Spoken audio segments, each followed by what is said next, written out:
बेटी के कपड़े फटे, शव नोचा हुआ मिला। मनीषा के पिता की आखिरी दरख्वास्त, हरियाणा सरकार मेरी बेटी के नाम पर राजनीति ना करे। अपनी 19 साल की बेटी को खोने के असहनीय दर्द के बीच हरियाणा के भिवानी की शिक्षिका मनीषा के पिता ने आखिरकार अपनी चुप्पी तोड़ी है। उनकी आवाज में दुख से ज्यादा एक गहरी पीड़ा थी जो उनकी बेटी की मौत को एक राजनीतिक अखाड़ा बनते देख उपज रही थी। एक वीडियो संदेश में उन्होंने कांपते हुए लफ्जों में कहा, मैं सभी राजनीतिक दलों से हाथ जोड़कर निवेदन करता हूं कि मेरी बेटी की मौत पर इस तरह की राजनीति ना करें। उनका चेहरा उस बेबसी को बयां कर रहा था जहां एक पिता को अपनी बेटी के लिए इंसाफ मांगने के साथ साथ उसकी याद की गरिमा बचाने के लिए लड़ना पड़ रहा है।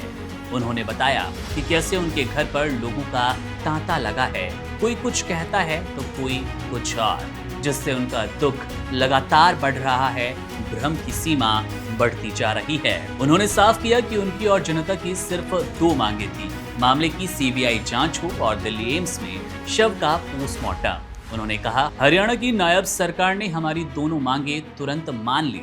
इस बयान से उन्होंने उन लोगों को जवाब दिया जो सरकार को घेर रहे थे। मनीषा के पिता की ये अपील उस सियासी घमासान के बीच आई जिसने पूरे प्रदेश को अपनी चपेट में ले लिया। एक तरफ जहां परिवार अपनी बेटी के साथ हुए अन्याय का सच जानना चाहता है, वहीं विपक्षी दल इसे सरकार की विफलता का प्रतीक बनाकर पेश कर रहे हैं। आम आदमी पार्टी के नेता अनुराग ढांडा ने सरकार पर सीधे हमले बोलते हुए अपनी बात रखी। उन्होंने हरियाणा में कानून व्यवस्था ध्वस्त हो चुकी है ऐसी बात कही और नायब सैनी सरकार लोगों का भरोसा तोड़ रही है, इस बात का भी जिक्र करते नजर आए। उन्होंने आरोप लगाया कि सरकार अपनी नाकामी छिपाने के लिए हिंसा के खिलाफ उठने वाली आवाजों को इंटरनेट बंद करके दबा रही है।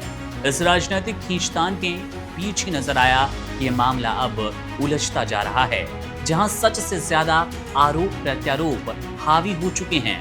इस शोर में एक परिवार के इंसाफ की गुहार कहीं दब गई, जिसे मनीषा के पिता ने अपनी अपील से एक बार फिर उठाने की कोशिश की। इस सब के बीच न्याय की तलाश एक लंबी और दर्दनाक प्रक्रिया बन गई। मनीषा की बेजान देह को इंसाफ की उम्मीद में 3 बार पोस्टमार्टम की पीड़ा से गुजरना पड़ा।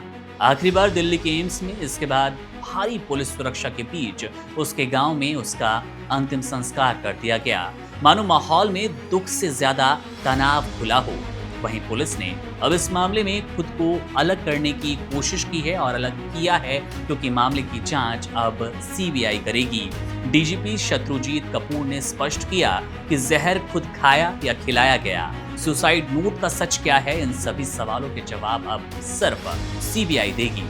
उन्होंने इशारों में ही कहा कि शरीर पर संघर्ष के निशान न मिलना आमतौर पर खुदकुशी की ओर संकेत करना है, लेकिन अंतिम फैसला फॉरेंसिक और सीबीआई की जांच पर निर्भर करने वाला है।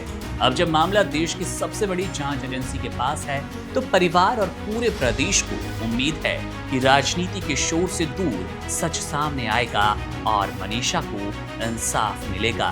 वीडियो में आपके साथ मैं था मुकुंद। तमाम बड़ी खबरों और अपडेट्स के लिए आप बने रहिए वन इंडिया के साथ। शुक्रिया। Subscribe to One India and never miss an update. Download the One India app now.